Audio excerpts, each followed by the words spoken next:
Assalamualaikum warahmatullahi wabarakatuh. Perkenalkan, nama saya Cantika Intan Permatasari dari kelas S21A dengan NIM S21014. Di sini saya akan menjelaskan tentang program vaksinasi di tengah pandemi. Sebelum kita masuk materi vaksinasi, di sini saya akan menjelaskan tentang corona terlebih dahulu. COVID-19 kasus ini pertama kali virus ini terjadi di kota Wuhan, China akhir Desember 2019. Virus ini menular dengan sangat cepat dan menyebar hampir ke semua negara hanya dalam beberapa bulan. Gejala awal seseorang yang terkena virus corona yaitu demam, batuk, sesak nafas, kelelahan, sakit kepala, diare, dan hilangnya kemampuan indera perasa dan penciuman. Vaksin adalah sebuah antigen mikroorganisme yang dilemahkan kemudian disuntikkan ke dalam tubuh orang yang sehat yang tujuannya adalah mencegah penyakit, bukan mengobati. Vaksinasi COVID-19 merupakan salah satu upaya pemerintah untuk menanggulangi pandemi COVID-19 ini. Vaksinasi COVID-19 ini bertujuan untuk menciptakan kekebalan tubuh.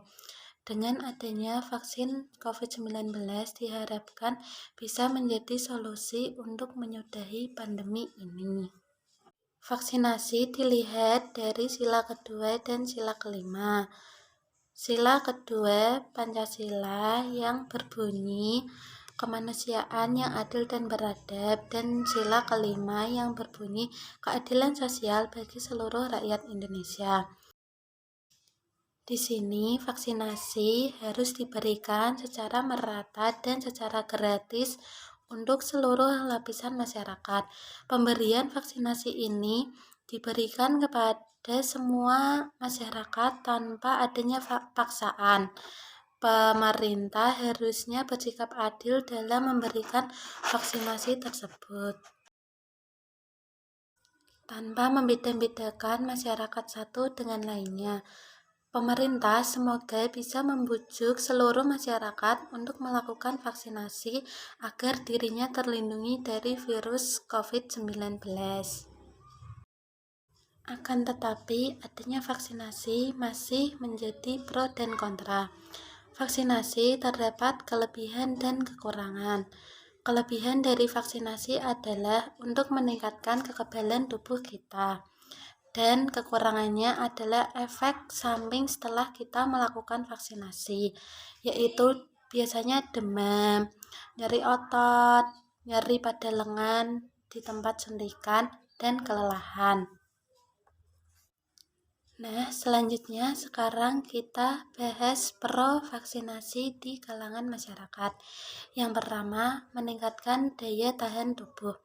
Vaksinasi dilakukan agar bisa meningkatkan daya tahan tubuh, tetapi harus diimbangi dengan mengonsumsi makanan yang sehat seperti buah, sayuran, maupun rempah. Dan rutin berolahraga serta lakukan gaya hidup yang sehat. Yang kedua, pandemi segera usai. Dengan adanya vaksin COVID-19 dan proses vaksinasi yang tengah berjalan di dunia, memberikan harapan pandemi akan segera usai, karena semakin menurunnya jumlah kasus positif.